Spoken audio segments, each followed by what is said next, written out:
सर्वांना नमस्कार।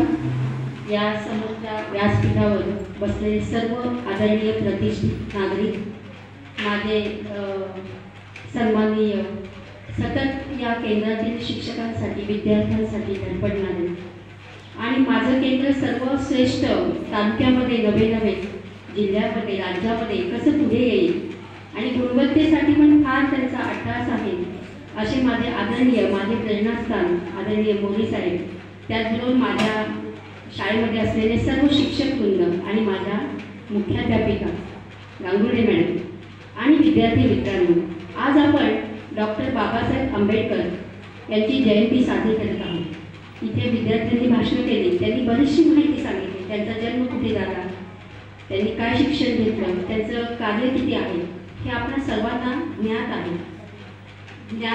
डॉक्टर बाबासाहेब आंबेडकरांचं कार्य म्हणजे त्यांच्याकडे असलेलं शिक्षण, म्हणजे शिक्षण हे वाघिणीचं दूध आहे असं म्हटलं जातं। पदवी घेण्यासाठी ते लंडनला गेले होते आणि बॅरिस्टर होऊन पुन्हा भारतामध्ये आले, पण त्यांनी काही काळ नोकरी केली आणि नंतर देशसेवेसाठी वाहून घेतली। जवळजवळ आपल्या एका पानामध्ये बसणार नाही एवढ्या डिग्र्या त्यांच्याकडे होत्या, एवढं शिक्षण त्यांनी प्राप्त केलं आणि अतिशय हालाखीमध्ये सुद्धा त्यांनी जीवन जगलेलं आहे। त्यांच्या त्या बायोलॉजीमध्ये त्यांनी जर आपण वाचलेलं असेल तर अतिशय गरीब परिस्थितीमधूनही ते पुढे आलेले आहेत। त्यांनी विद्यार्थी दशेमध्ये त्यांना वर्गाच्या बाहेर ठेवलं जायचं, त्यांना वर्गामध्ये शिकण्यासाठी मज्जाव केला जात होता आणि त्याचा डोक्यामध्ये त्यांच्या इतका म्हणजे ते बिचारे इतके भिनलेले होते की माझ्या प्रजेला, माझ्या सर्व समाज बांधवांना, बहुजन जे समाज आहे त्या सर्वांना वरती आणण्यासाठी त्यांनी अतोनात प्रयत्न केले। म्हणजे ज्या वेळेला ते लायब्ररीमध्ये बसत असत तर लायब्ररीमध्ये त्या लायब्ररीची वेळ झाल्यानंतर ते त्यांना बाहेर काढत असत। कधी कधी त्यांना जेवायलाही नसत, ते आपला एखादा पाव आपल्या बरोबर असायचा आणि तो पाव खाऊन ते दिवसभर वाचन करायचे, 18 तास वाचन करायचे। वाचनाची प्रचंड आवड होती त्यांना, इतकी त्यांची म्हणजे एक लायब्ररीच आहे मोठी, ती जिथे अमेरिकेमध्ये पण त्यांची लायब्ररी आहे, त्यांची अनेक पुस्तकं प्रसिद्ध आहेत। पण डॉक्टर बाबासाहेब आंबेडकरांसारखी व्यक्ती पुन्हा होणे नाही, या जगामध्ये अशी व्यक्ती होणे नाही, इतकं प्रचंड काम त्यांनी केलंय। आणि त्या कामाचं जर आपण हे केलं तर थोडक्यात मी तुम्हाला त्यांच्या कामाचं वर्णन सांगते आहे।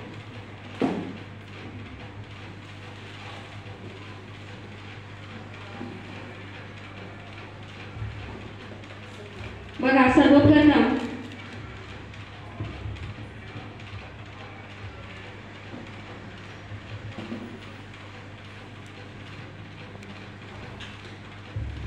त्यांचा जन्म 14 एप्रिल रोजी झालेला आहे। त्यानंतर मॅट्रिक पास झाले, त्यानंतर त्यांचा 1908 साली रमाबाईंशी विवाह झाला।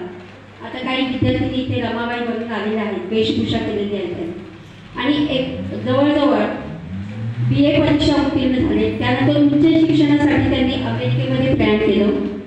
त्यानंतर त्यांनी अनेक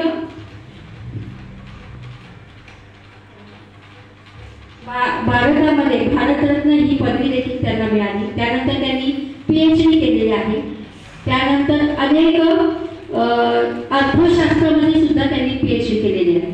म्हणजे अर्थशास्त्र म्हणजे जे व्यवहार ज्ञान आहे, त्या व्यवहार ज्ञानामधलं जे शास्त्र आहे की कशा प्रकारे 1 रुपयाची किंमत आज जी आपण बघतो विविध देशांमध्ये वेगवेगळ्या प्रकारची आहे, त्या वेगवेगळ्या प्रकारच्या रुपयाचं मूल्य कसं ठरवलं जातं याच्यावर त्यांनी PhD केलेली आहे, त्याच्यामधली डिग्री त्यांनी मिळवलेली आहे।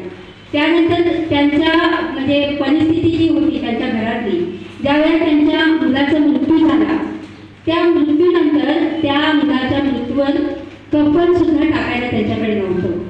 म्हणजे अशा अत्यंत हलाखीच्या परिस्थितीमध्ये समाजामधून ते वरती आलेले आहेत आणि जेणेकरून माझा विद्यार्थी किंवा विद्यार्थी दशेमध्ये जे शिकत आहेत त्या बहुजनांच्या विकासासाठी जितके प्रयत्न करता येतील तितके त्यांनी केले। 14 तळ्याची इतिहास तुम्हाला सर्वांना माहीत आहे की पाण्यासाठी म्हणजे काही अशी पूर्वीची गावं होती, आजही आहेत काही ठिकाणी, मला माहिती नाही, पण पूर्वीच्या अशा गावांमध्ये या आपल्या लोकांना पाणी पिण्यासाठी विहिरीवर मज्जाव केला जात होता हे डॉक्टर बाबासाहेब आंबेडकरांना अजिबात आवडत नव्हते आणि त्यासाठी त्यांनी खूप प्रयत्न करून ती विहीर सर्वांसाठी खुली केली आणि सर्वांना त्या 14 तळ्यावरती पाणी पिण्यासाठी जो मज्जाव केला जात होता ते सर्वांसाठी खुलं केलं गेलं. म्हणजे बहुजनासाठी तो कोणत्याही जातीचा असो, धर्माचा असो, कोणत्याही याच्यातला असला तरी त्याच्या विकासासाठी डॉक्टर बाबासाहेब आंबेडकरांनी प्रचंड कार्य केलेलं आहे. आणि हे कार्य इतकं महान आहे की मी मगाशी पण सांगितलं तुम्हाला की डॉक्टर बाबासाहेब आंबेडकरांसारखी व्यक्ती या जगात तरी होणे शक्य नाही. इतकं सुंदर असं काम त्यांनी केलं आणि त्यांच्या या कार्याला आपण म्हणतो की मी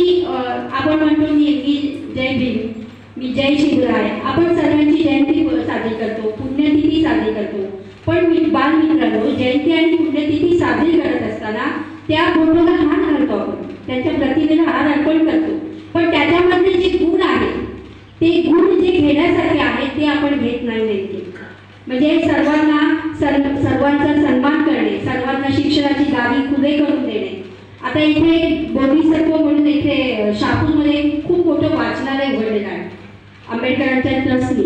इतकं सुंदर वाचनालय आहे की त्या वाचनालयामध्ये इतर जाती धर्माचीच मुलं, मला तर मी ज्या वेळेला तिथे भेट दिली त्यावेळेला इतर जाती धर्माची मुलं खूप अभ्यास करत होती. पुस्तकांचे ढीग त्यांच्या समोर होते. UPSC MPSCच्या परीक्षेची तयारी करत होती.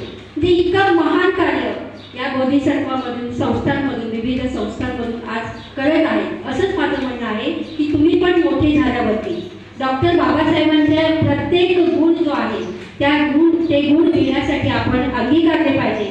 तेव्हाच त्यांना आपलं अभिवादन साध्य ठरेल. एवढं बोलून मी माझे 2 शब्द संपवते. जय हिंद, जय महाराष्ट्र, जय भीम, जय शिवराय, जय संविधान.